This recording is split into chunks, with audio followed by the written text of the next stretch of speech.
National program for prevention and control of cancer, diabetes, cholesterol and stroke के आंकड़ों के आधार पर यह बताया जाता है कि आज की तारीख में पूरे हिंदुस्तान में 3 में से 1 व्यक्ति हाइपरटेंशन का पेशेंट है। मजेदार बात यह है कि इस एक व्यक्ति को यह पता ही नहीं है कि उसको हाइपरटेंशन है। हाइपरटेंशन जो कि एक साइलेंट किलर की तरह काम करता है, जो कि हमारे दिल, हमारे दिमाग और इसके साथ साथ हमारी किडनी को डैमेज करने की क्षमता रखता है।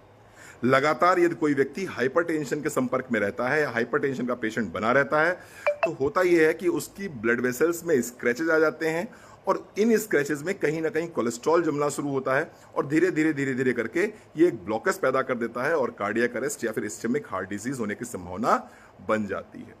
अब ऐसे में किया क्या जाए? ऐसे में करना यह होगा कि सबसे पहले तो हमें हाइपरटेंशन के कॉजेस को रूल आउट करना होगा। और हाइपरटेंशन के कॉजेस क्या हैं? निश्चित रूप से जो जंक फूड खाया जा रहा है, जिसमें अननेसेसरी का अनहेल्दी ऑयल और सॉल्ट रहता है, इससे हमें बचना होगा। तो जंक फूड कम से कम सेवन कीजिए। दूसरी बात है ओबेसिटी, एक बढ़ता हुआ वजन हाइपरटेंशन का बहुत बड़ा कारण है, तो आपको बढ़ते हुए वजन को कंट्रोल करना है। तीसरा काम है सेडेंट्री लाइफस्टाइल, जो एक सोफे से दूसरा सोफा, एक बेड से दूसरा बेड और लगातार बैठे रहने का हम काम करते हैं। ऐसे में भी हाइपरटेंशन होने की संभावना बहुत ज्यादा बन जाती है। चौथी चीज है पीसीओडी और मेनोपॉज। अगर हार्मोनल इंबैलेंस है, किसी को पीसीओडी की प्रॉब्लम है, तो निश्चित रूप से उसकी बॉडी में इंसुलिन रेजिस्टेंस होगा और इंसुलिन रेजिस्टेंस होगा तो ब्लड प्रेशर बढ़ेगा ही बढ़ेगा।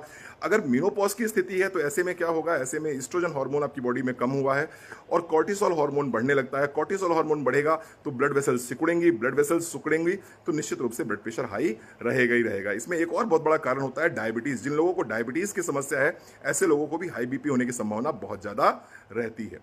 अब किया क्या जाए? जो लोग भी इस तरह के कॉजेस से ग्रसित हैं, यानी कि जिनको इस तरह की संभावनाएं हैं या जिनके फैमिली हिस्ट्री हार्ट डिजीज की है या जिनको गुस्सा बहुत ज्यादा आता है, चिड़चिड़ापन बहुत ज्यादा आता है, ऐसे लोगों को मैं ये कहूंगा कि आप एक प्रोडक्ट आता है बीपी बैलेंस, इस प्रोडक्ट को 10 ml सुबह, 10 ml शाम, कम से कम साल में 3 बार जरूर लीजिए।